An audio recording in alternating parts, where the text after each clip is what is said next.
Hi, this is Sherry Veronica. This blog is about Shiamar Callender. Okay, Shiamar Callender. He was born a thief.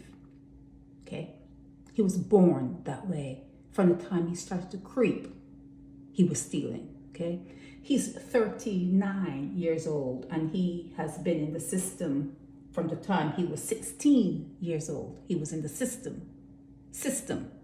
Doesn't mean it's the first time him stealing. He was just in the system from the time he was 16. Now he's stealing from his sister. He's stealing from his cousin. He's saying he has a drug problem. He went into hotel with a drug problem. He came out of the hotel with a drug problem. And watch here.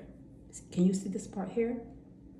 I never got drug treatment in prison. I was doing prison. I was going to prison since 16 years old. 16.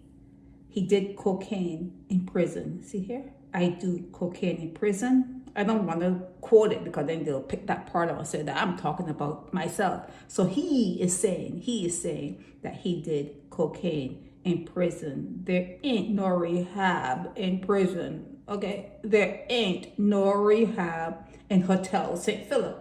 Now, this part here about him doing cocaine in prison. So are you supposed to be looking at the guards?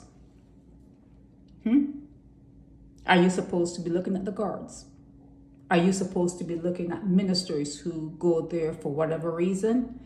Someone said that Corey Lynn worked at the prison, and that was a role that he played, providing prisoners with certain things, allegedly. So who is going into the prison to sell? Because it's not free now. It's not free. So who's going into the prison to provide that service for the people at the hotel there in St. Philip? Okay, so yeah, he has been remanded, and they're going to keep him at the hotel until April 17. Prosecutors were Sergeant Kenmore Phillips and Constable Troy Tudor, and Callender was unrepresented. Shiamar Callender, unrepresented. He is a recidivist.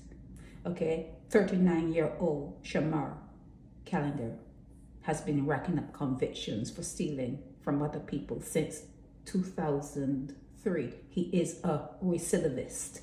A recidivist is someone who's it's like a calling card. They're telling you who they are. They're telling you what they were born to do. The only thing that changes would be circumstances.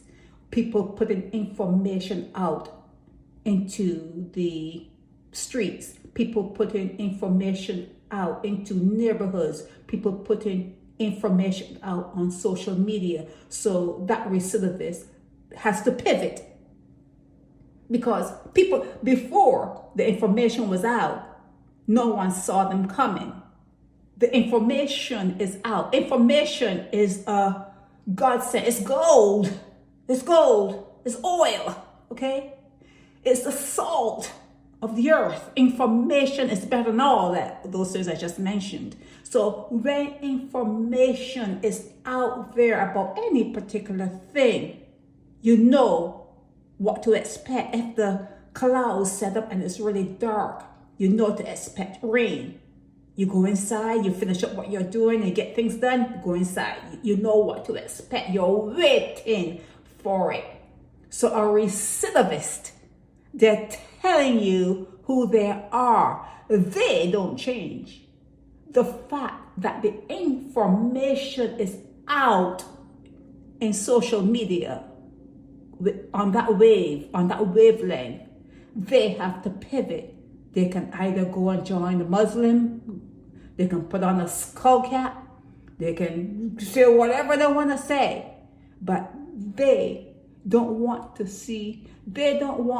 to see them coming, so they have to use a different method. The recidivist, has at some point need to pivot. They have to pivot so that they can get you in a different way.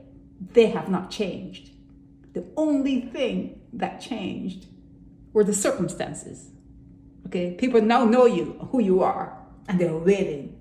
They're waiting. They see you coming, and their hands go into their waistline, or like they're grabbing at something. They're just waiting for you to try something, and you have to pivot. You have to pivot because you want the easy mark. You don't want to have to fight. You don't want to have a worthy opponent. You want something that's easy. You break, you get in, you steal, and you leave. Easy. Easy.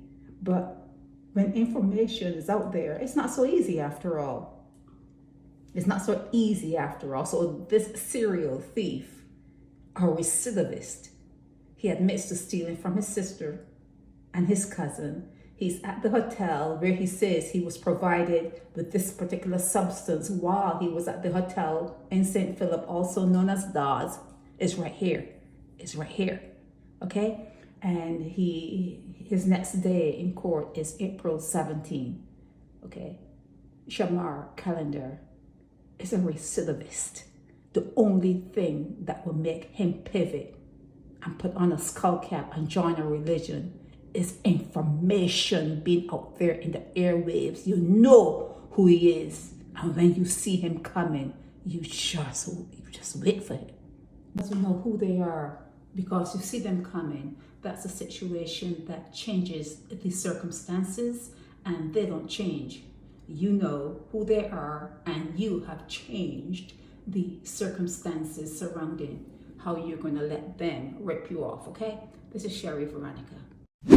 Help me spread the word about Naked Departure via social media.